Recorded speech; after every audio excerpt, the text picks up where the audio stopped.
Okay, class, for today, we're going to discuss another important perspective in understanding who we are, and that is the psychological perspective of the self.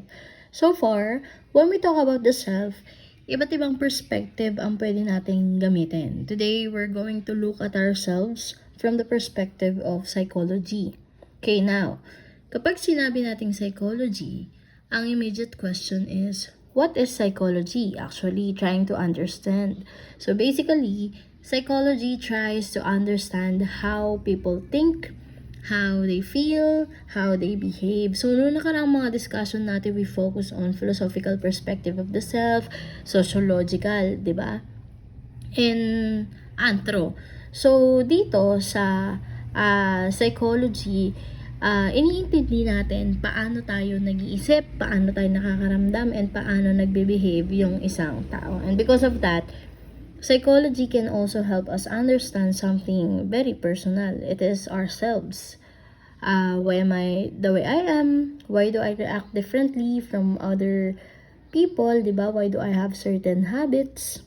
Okay? Why do certain experiences affect me more than others? So those are questions that can be connected to psychology. So today, class, I don't want you to think na ang lesson natin ay puro theories lang. So habang dinidiscuss natin ng different psychologists, I want you to keep asking yourself, saan ko nakikita yung theory na ito sa sarili ko? I want you to apply it to yourself. Because the real purpose of understanding the self is not simply to memorize definition. It's to understand why we become the people that what we are. Okay? So now, let's look at how psychology explains the formation of the self. So, according to this perspective, personality and identity are formed through different experiences, emotions, and cognitive processes. Meaning, class, hindi naman tayo pinanganak na kompleto yung personality natin.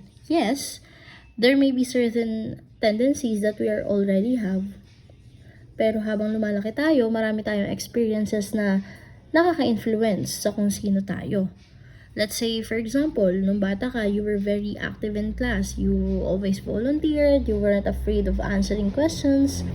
Then one day you answered it correctly and your classmates laughed at you, di ba? After that, every time na nagtatanong na yung teacher who wants to answer, you suddenly become quiet. Now, what happened? One experience affected your emotion. Naka-apekto yun sa emotions mo kasi napahiya ka eh. So, that emotion affected your behavior and eventually, it may affect your self-perception. You might start thinking, maybe I'm not good at speaking in front of people. Kumbaga, ida-down mo na yung sarili mo. Eventually, mahihain talaga ako. Okay? So, class, notice how one experience can become part of the story we tell ourselves about who we are. That's why psychology is interested not only in our behavior, but also in our thoughts, emotions, experiences, and how we interpret those experiences. Okay? So, before we go to specific theories, let's first understand the discipline itself. So, what is psychology? Psychology is the scientific study of the mind and behavior. So, parang sa mga theories na nabanggit natin noong una, yung they are focusing on soul. Kumbaga, parang ito yung halos na pinaka-explanation paano gumagana ang soul. Kasi doon, binigay lang halos yung mga definition ways, ano yung important, the body or the soul. Pero, hindi pa na-explain doon paano nangyayari na tumatakbo yung isip ng isang tao. So, psychology looks at what happens inside the mind and what happens outside through our behavior. For example, imagine you're about to take an important exam. What happens? Diba? Iniisip mo minsan, kaya ko ba to? Then you feel nervous. Maybe your hands become cold. Kumakalbog ng matindi yung dibdib mo. Then you might start reviewing again. Or maybe avoid looking at your notes because you feel already overwhelmed. So we can see the difference, diba? The thoughts, emotions, and behavior. And psychology tries to understand how these are connected. Paano nagko-connect yung thoughts natin sa emotions and then paano nababago nitong dalawa na to yung behavior natin. So like for example, ito. We have cognitive psychology. Okay? So this focuses on mental processes such as sa thinking, sa memory, learning, attention, and decision making. Cognitive nga, ibig sabihin sa pag-iisip. For example, bakit mas naaalala mo yung embarrassing experience mo from 5 years ago kaysa sa nangyari last Tuesday? That's related to how memory works. Halimbawa, yung sa pagiging yung usaping critical thinking, kung mataas ba ang critical thinking mo o mababa, pumapasok yan sa cognitive psychology. The next naman, we have behavioral psychology. This focuses on observable behavior and how behavior can influence by the environment. For example, every time you submit an activity early, your professor tells you, di ba, very good, excellent.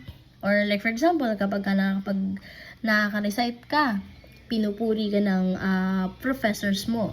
So, because of that, di ba, because of positive reinforcement ng teacher mo, you may become more motivated na mag-aral. That's how behavioral psychology works. Dito naman, we have humanistic psychology. Okay, this focuses on personal growth, sa potential, sa freedom, and becoming the best version of yourself. You might say, I know may kahinaan ako, I know I have weakness, but I wanted to improve, diba? That's very connected to humanistic view. Sometimes, may mga kahinaan tayo, may mga bagay tayong hindi kayang gawin. Pero pag gumagana yung humanistic perspective natin, dito sa humanistic psychology, diba? Even though kahit di natin kayang gawin yung isang bagay, since it is for our personal growth, ginagawa pa rin natin siya. Okay? And then next naman, we have psychoanalytic or psychodynamic perspective. It kind of looks into our unconscious processes and internal conflicts that may influence our behavior. And that is where we will encounter later on si Sigmund Freud. Okay, so dito naman tayo sa theories of the self. So let's meet our 4 psychologists who gave us different ways of understanding the self. First, we will have William James. He introduced the distinction between the I and the me. Then we have Sigmund Freud, the famous for the ego and superego. Next is Carl Rogers, who focused on the self-concept and self-actualization. And finally, Erik Erikson, who will explain how our personality and identity develop through different psychosocial stages. Now, I want you to notice that they are answering different questions about self. Like for example, William James asked, what are the different aspects of the self? Kay Freud naman, pwedeng tanongin niya, what forces influence our behavior and personality? Kay Rogers, he can ask, how do we see ourselves and who do we want to become? And then kay Erikson, he can ask, how does our development throughout life shape who we become? So let's take them one by one. Okay? So let's start with William James. James divided the self into 2 important concepts, the I and the me. So now, don't get confused. The I is the self as the subject, meaning ikaw yung experiencing, nakaka-experience, nakakapag-isip, nakakaramdam, nag-o-observe. While yung me, it is the self that you can describe. Halimbawa, halimbawa kay I na self, yung sinasabi na subject, I am studying. Diba? Ikaw yung I am studying. Ikaw yung nag-aaral. Kasi nga dito sa I, ikaw yung nakaka-experience, nakakapag-isip, nakakapag-observe. Kay me naman, ikaw yung, halimbawa, I am studying. Then, sa me naman, you are the student. Sino ba yung nagsastudy? Di ba yung student? Then you are the student. O halimbawa naman, you are doing household chores na inutos sa'yo ng nanay mo. Yun yung I'm doing household chores. Yun yung I. And what about the me there? I am the daughter na inutusan ng nanay ko na maglinis ng bahay. Ganon siya. Okay? So those descriptions are part of your me. So now, further divided the me into 3. meron tayong 3 parts ng me, sabi ni James, no? This includes body, physical appearance, possessions, and even our family. Dito siya sa material self.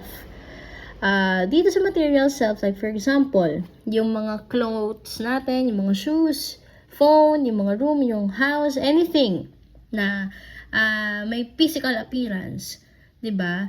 Somehow may mga bagay tayo na we keep it since may emotional attachment tayo. Like for example, yung mga messages, mga memories sa Facebook.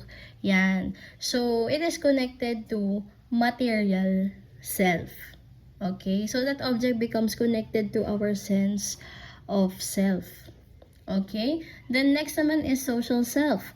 This refers to how we see ourselves in relation to other people and how other people perceives us. So, class, di ba? Ito yung question are you exactly the same person everywhere? Are you the same person when you're with your friends, your parents, your classmates, and your professors? Probably not. Diba? Nag-iiba tayo ng ugali. Depende sa taong nakakasama natin. O like, for example, ito na lang ha. Pagka may kaaway ka, tapos nakagrupo mo, syempre, di mo naman siya aawahin doon kapag may group activity kayo. Kailangan may professionalism kayo doon. So, ang gagawin mo, syempre, papakisamahan mo siya. Hindi naman kaplastikan ko tatawagin. Pero nakikita nyo, di ba, nagbabago yung ugali natin kapag, kunyari, hindi natin kaugali yung isang taong makakasama natin. Okay? O like, for example naman, sa mga best friends natin, kapag kasama natin sila, di ba, very energetic, very loud, di ba? Pero kapag nasa classroom na tayo, kapag naman ang mga professors na yung kaharap natin, suddenly, ibang personality na. Behave na tayo. Hindi na tayo kasing gulo nun. So, kumbaga, tinatry natin na i-fit yung personality natin doon sa personality ng ibang tao kapag nakakasama natin sila. Tinatansya natin. So, dito natin makikita yung sense of belonging and yung pakikisama. Okay? But that's not necessarily fake. Hindi mo naman pinipeke. Kumbaga, it is kind of different social situation, bring out different aspects of ourselves. Nilalabas lang nito yung ibang pagkatao natin. Hindi naman iisa lang yan. Okay? So, yun yung social self natin. And then, we have spiritual self.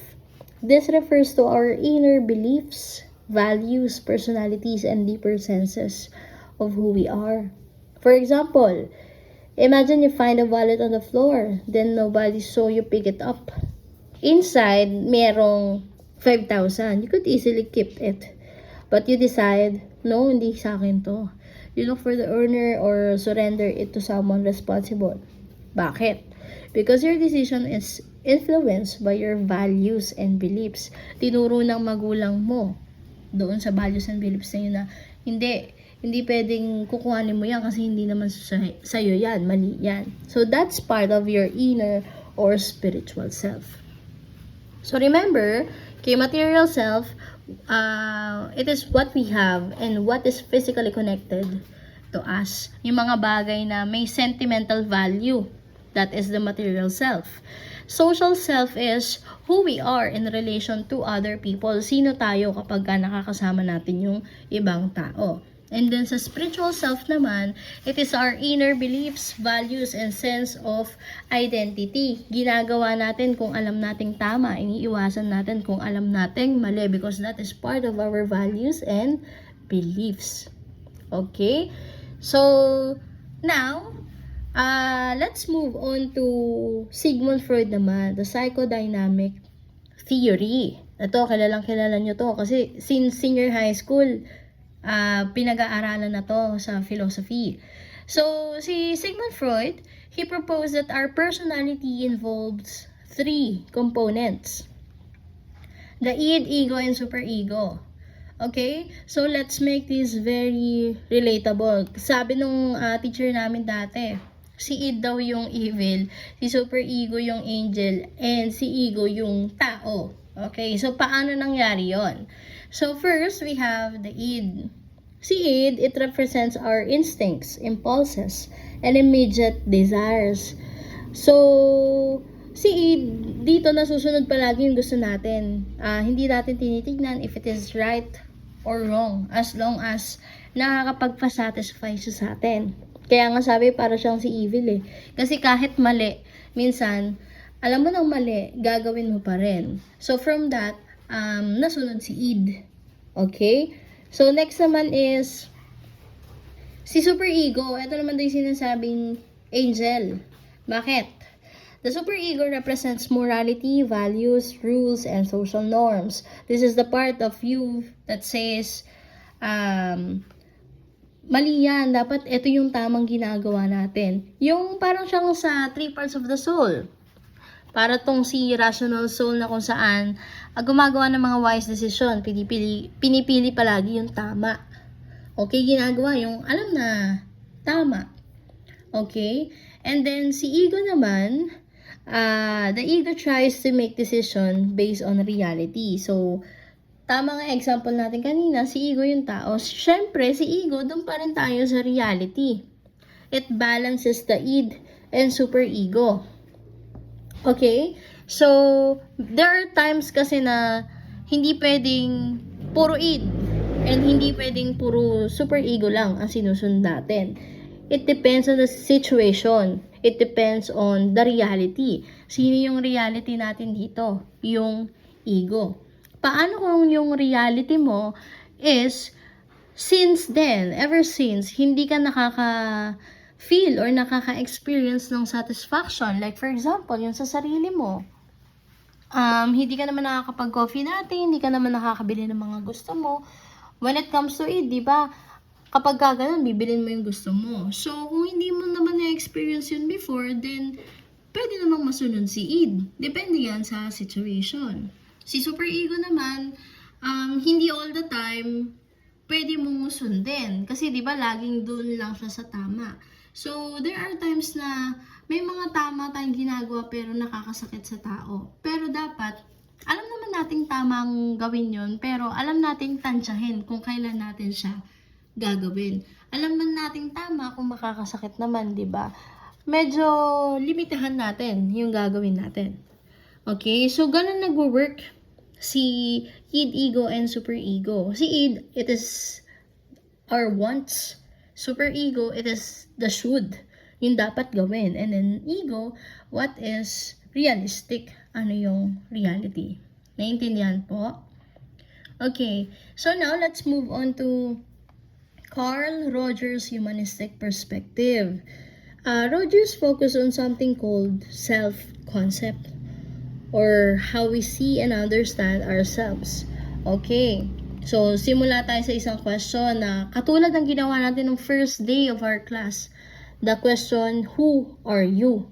Diba? Nung tinanong ko kayo about sa question na to na who are you, most of your answer is not about your name. Hindi nyo lang binigay yung name nyo. Most of you, you said that you're a hardworking, you're shy, you're friendly, you're a leader, you're emotional, you're responsible. So those things na sinabi ninyo about yourself is part of your self-concept.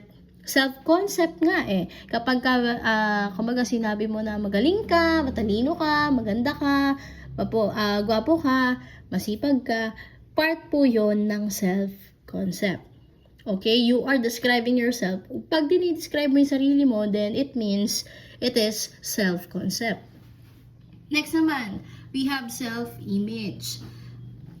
This refers to how you see yourself. For example, tulad din ng sinabi nyo, I see myself as a responsible student. Then that's your self-image.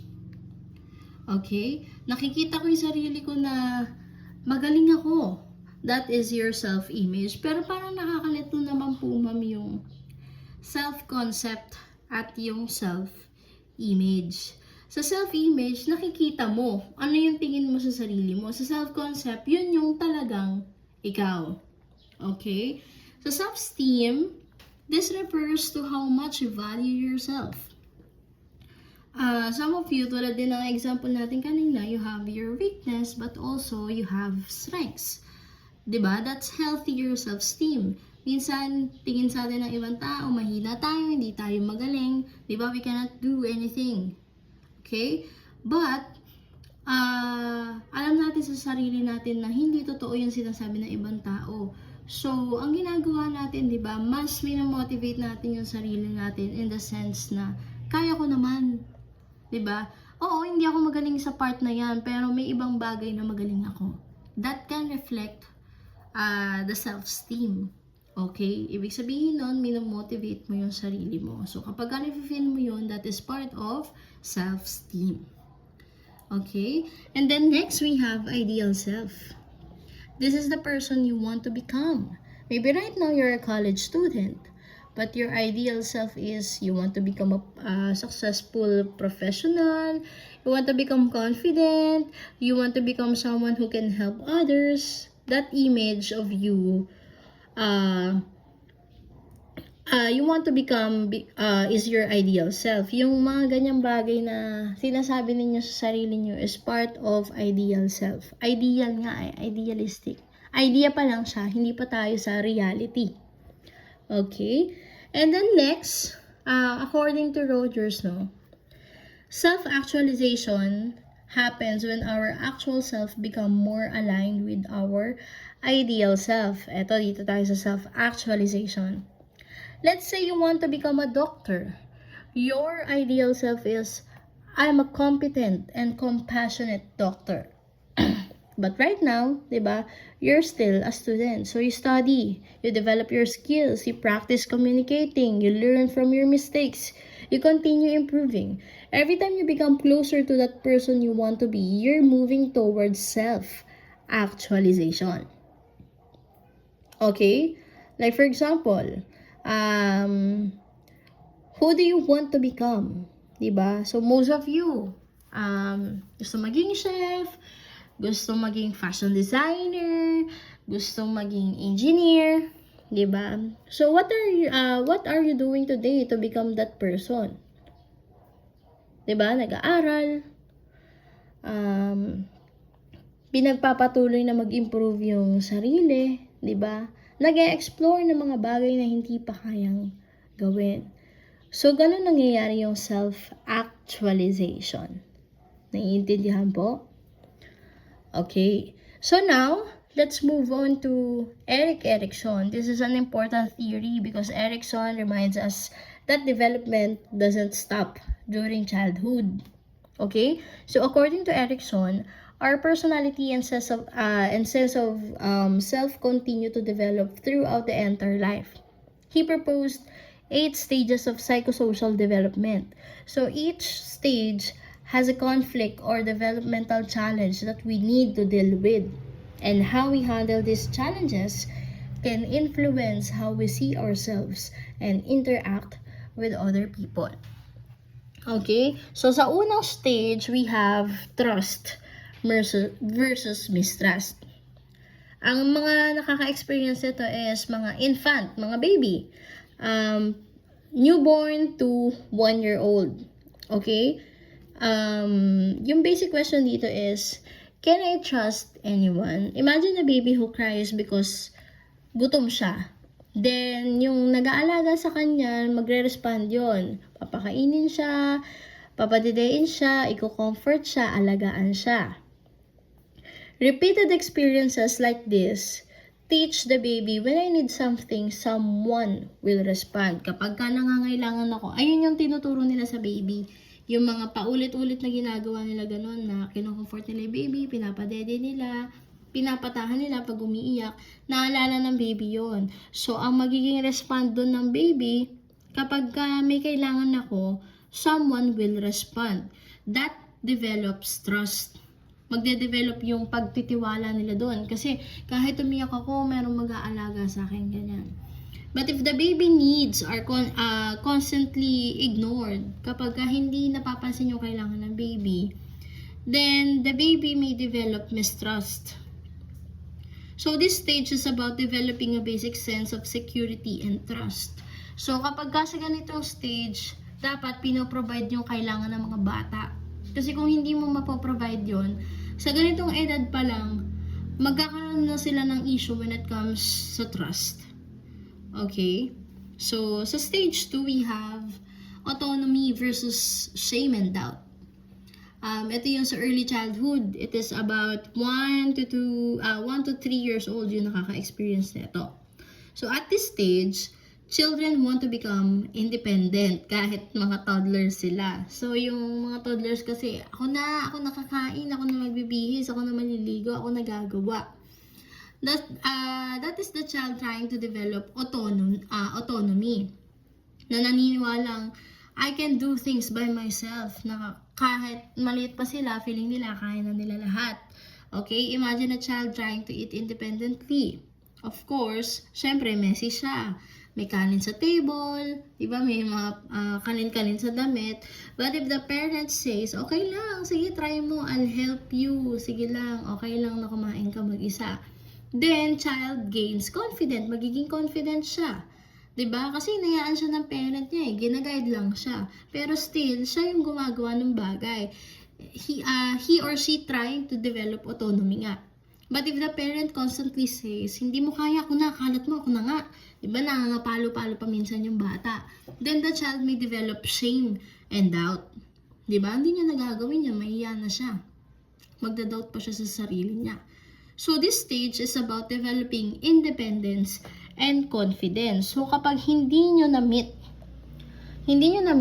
yung ganitong stage na palagi kayong binabawalan ng magulang nyo to do what you want during your early childhood, magiging kayo niyan. Kumbaga makaka-apekto to sa inyong confidence and independence.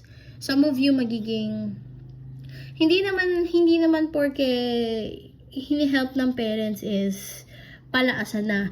But might, 'di ba? Yung iba kapag ganito, nagiging palaasa talaga sila.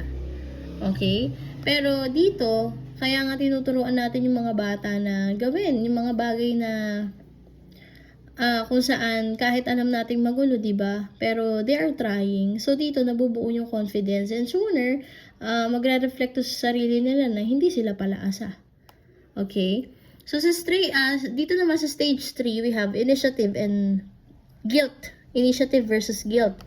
Ang nakaka-experience naman nito is mga preschool, about 3 to 6 years. Children become more curious and willing to take actions. They ask questions, they create games, they want to help, they want to explore. Diba? For example, Mami, tutulungan kita magluto. Maybe the child creates a huge mess. Siyempre, hindi naman alam ng bata magluto. Pero kapag ang respond ng parent dito is, thank you, Nak, for helping me. Sige, let's do it together. Then the child learns it's okay to take initiative. Okay? Okay lang na mag-take siya ng initiative na, kaya ko din yan, ma'am. Sige na, tulungan niyo na ako. Okay? But if every attempt is criticized, kung kada attempt ng bata is i-criticize mo, na like for example, umahawakan yan, delikado yan. Ano ba naman yan? Nagkukos ka palagi ng problem. Ano ba naman yan? Ang kalat-kalat mo. The child may develop guilt about taking action. Hindi na siya mag-i-initiate na gawin yung isang bagay kasi may guilt na sa sarili niya eh. So this stage is about allowing children to explore, create, and initiate while still giving them proper guidance. Sa mga ganitong edad, hinahayaan dapat natin ginagawa yun ng bata. But at the same time, kung tayo man ay magiging parents, as parents, ginaguide dapat natin sila. Okay? Kasi kapag tinanggihan natin yung mga ganyang bagay na gusto nilang gawin at ayaw natin, kumbaga, it might affect their confidence, diba? And sooner, kapag nag-grow sila, some of them nagiging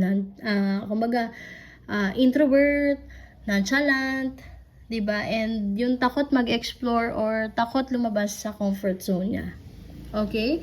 So, next stage is the industry versus inferiority. Ito naman yung mga school age, about 6 to 12 years old. So, this is strongly connected to school and skill development.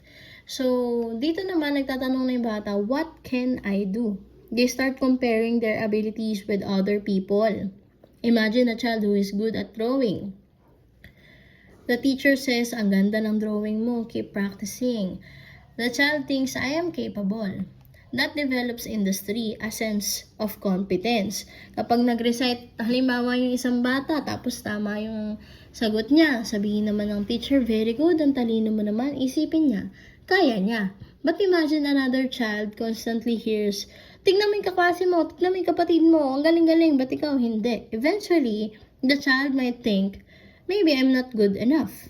That's where inferiority can develop. Kung palagi kang nako-compare ng parents mo, inferiority ang mabubuo sa'yo, hindi ang industry. 'Di ba? Mawawala sa iyo yung sense of competence. So class, this is why we should be careful about excessive comparison. Kaya nga even sa students, kami as teacher, may mga proper training kami na kung saan kapag sumasagot yung bata, paano namin siya paano namin siya iti-take, 'di ba? And paano namin i-correct ang isang bata. Hindi mo pwedeng sabihin, sobrang mali niya, mali ang sagot mo. Hindi pwedeng gano'n na kapag nag-recite siya. So, syempre, kahit mali yung sagot niya, i-guide mo pa rin siya doon sa tama. Okay? Kasi, mafe-feel niya kapag kino-compare mo siya, di ba? Ma-discourage siya. Instead of, why can't you be like them? We should encourage, what can you improve from where you are now? Di ba? Ganun dapat. Okay? So, naintindihan ba? Okay. So, next stage tayo, the identity versus role confusion. Ito naman yung sa mga early adolescents, mga 12 to 18 years old. This is probably one of the most relatable stages for you. Kasi, edad nyo to ngayon eh. So, the big question here is, who am I? So, during adolescence, we begin exploring our values, beliefs, interests, friendship, relationships, career plans, and yung mga goals natin, and the kind of person we want to become. For example, imagine you're choosing your college course. Diba? Your parents want one thing, your friends want another thing, but you are thinking, ano ba talaga yung gusto ko? Gusto ni mama, gusto ni papa, gusto ng mga kaibigan ko, ganito. Pero ako, ano ba talaga yung gusto ko? So that process of exploring yourself is part of identity development. Another example, maybe you always thought mahihain ako, but then you join an organization, a group, you become an officer, you are forced to speak in front of people. Eventually, you discover, wait, kaya ko pala, hindi pala ako mahihain. That new experience becomes part of your identity. Identity means developing a clearer sense of who you are. So, sa role confusion, it happens when you struggle to understand what your roles, values, or direction should be. So class, if you're still figuring out what you want in life, that's not necessarily a problem. Exploration is actually part of identity development. Diba nga, sabi ni Socrates, the unexamined life is not worth living for. Then, habang may buhay tayo, we should explore. Okay? So, next we have intimacy versus isolation. Ito naman yung mga young adulthood, mga 19 or 18 to 40 years old. So, after developing identity, Erikson says we move towards intimacy versus isolation. The question becomes, can I form meaningful relationship with other people? Ito yung magmamahal ka na, mag-aasawa ka na, magde-decide ka na, sa age na to, nagde-decide ka na kung mag-aasawa ka na, yung pagbubuo ng relationship mo, nandito na yon.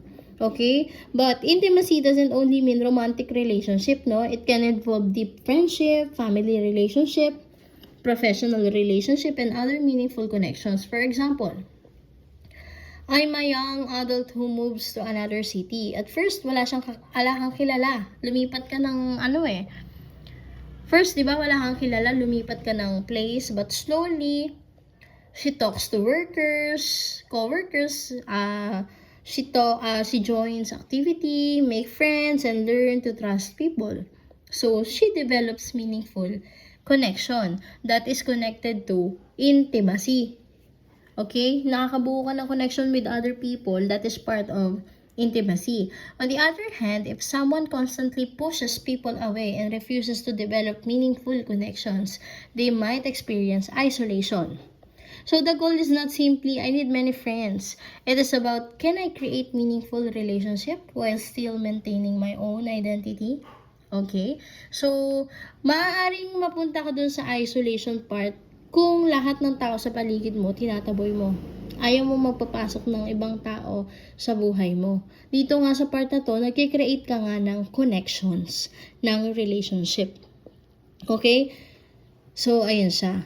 Nagigets? The intimacy versus isolation. Okay?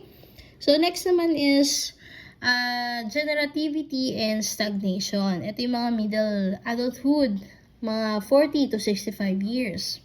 Okay? So, the question becomes here is, what am I contributing to others? Generativity means contributing to society and helping the next generation. And this is not limited to being a parent. Hindi lang siya sa pagiging magulang. A teacher can be generative by mentoring students. A professional can mentor young employees. A researcher can train future researchers. And a community leader can create programs for young people. For example, imagine yung sasabihin ng teacher, I don't just want to teach my student a lesson. I want them to become better people and professionals, 'di ba? That is generativity. Hindi lang ako as a teacher here na magtuturo ng lesson. Gusto ko maging kagaya ko kayong professional o umangat pa sa akin. Yun po ay generativity. On the other hand, meron tayong tinatawag na stagnation. It can happen when someone feels stuck, stagnant, or disconnected from growth and contribution. Na parang wala nang gusto matutunan, wala nang pakialam sa next generation, na parang hindi na alam kung para saan pa ba yung ginagawa niya. So, the central question here is, what meaningful contribution am I making? Okay? Diba? So, sa stagnation somehow, parang tingin mo sa career mo, parang wala nang nagbabago. So, bakit pa ako tutulong sa ibang tao? Bakit pa ako magme-mentor ng ibang tao? Sarili ko nga parang wala nang usad. Okay? So, ganun siya. Okay? So, next naman, the stage 8. The integrity versus despair. Ito naman yung late adulthood. So, dito, it is about 65 years and beyond. Diba? At this stage, people begin looking back on their lives. Kung kanina, about sa career. Diba? Kung nagde-decide ka para sa career mo. Dito, kumbaga, magta-traverse ka na on your life. Babalikan mo na yung buhay mo. Kung may nagawa ka ba maganda sa buhay mo. Was my life meaningful? Did I make a difference? Am I satisfied with the person I become? So, if someone can look back and say, hindi naging perfect yung buhay ko, pero I experienced meaningful things. I love people, I learned, I contribute, I made mistakes, but I grew. That reflects integrity. Okay? Kapag binalikan mo yung buhay mo during this age, at nasatisfy ka naman, feeling mo okay naman, that reflects integrity. But integrity doesn't mean I had a perfect life. No one is perfect, no? It means being able to accept your life as a whole. Masaya ka sa buhay mo, tanggap mo yung buhay mo na meron ka, na tumanda kang ganyan. Okay? But if someone looks back and thinks, I wasted my life, I should have done this, I should have chosen differently, it's too late, sana pala ginawa ko yun, that may lead to despair. Hindi ka magiging masaya. Okay? Babalikan mo yung buhay mo ng puro puot, hindi puro kasiyahan. So, this final stage is about developing a sense of acceptance, meaning, and fulfillment regarding one's life. Kaya nga sa mga stage na ganyan, I think nasa kayo ngayon, nasa young adulthood, kailangan mag-decide kayo kung ano ba talaga yung gusto nyo, and gumawa kayo ng mga bagay na kung saan makakapagpasaya sa inyo and makakatulong na mag-grow kayo. Okay?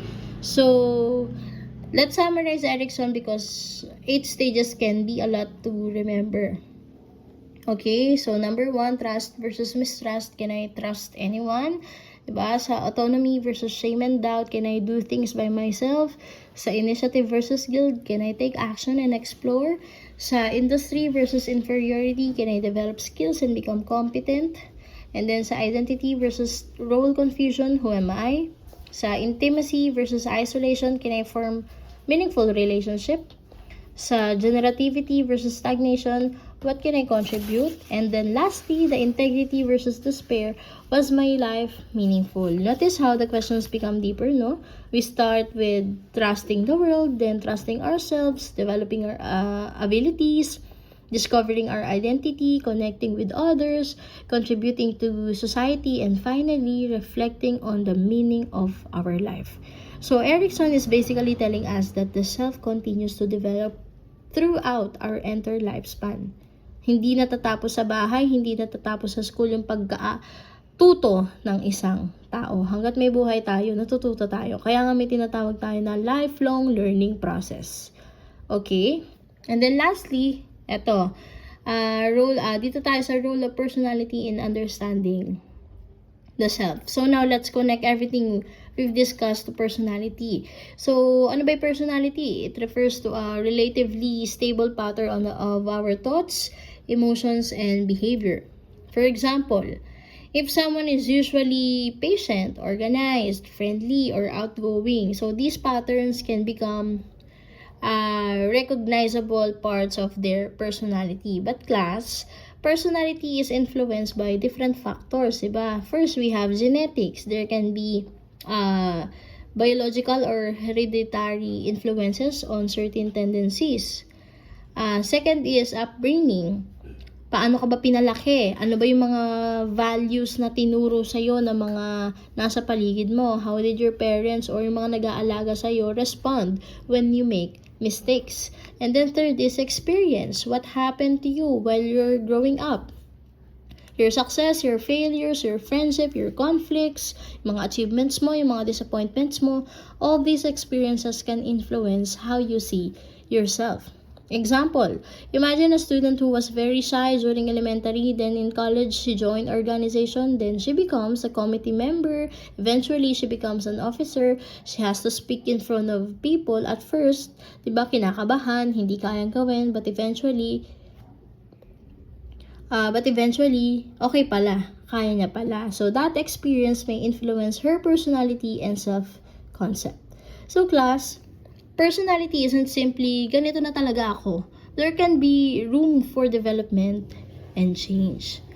Okay? So, next is the application to daily life. So, now, let's apply everything to our everyday lives. The self is shaped by our internal thoughts, emotions, experiences, and social influences. So, think about a simple situation. You receive a low grade on exam. You got 70, like for example, mga 2.75. So, what happens next depends partly on how you interpret the event. Merong, bobo talaga ako, kasi ako magaling wala na akong future dito.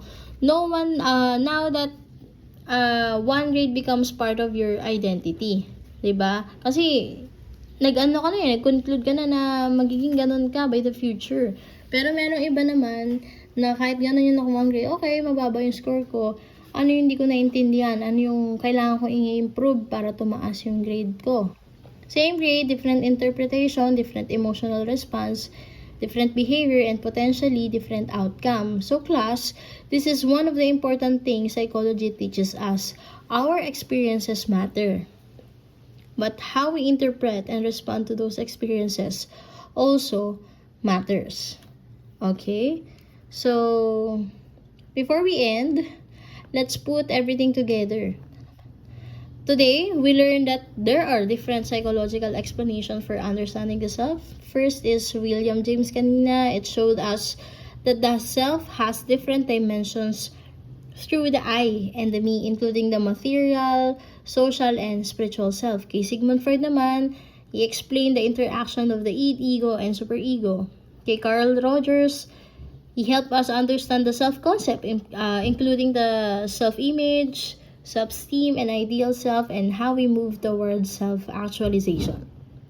And then kay Erik Erikson, he showed us that the self continues to develop through 8 psychological stages across the lifespan. So finally, we discuss how personality influences the way we understand ourselves and interact with others. Okay, so naintindihan ba ang ating naging discussion for today? Okay, so that's all for today's discussion, class. Thank you for listening.